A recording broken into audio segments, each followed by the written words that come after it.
Hello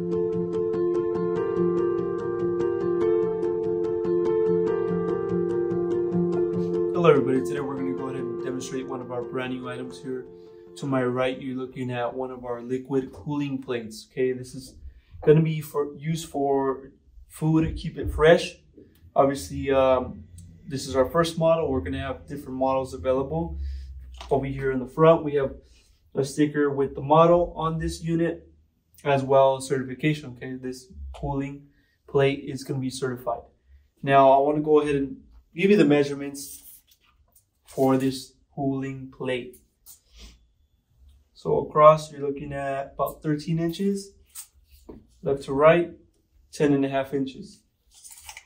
And if you want to know the height, it's going to be 2 inches. Sorry.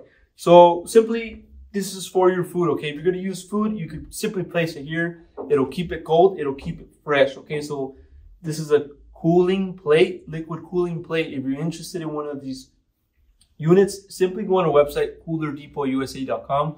We'll update more information on the website regarding these units and pricing as well. If you have any other questions, you can also give us a call and we'll help you guys out. Thank you for watching.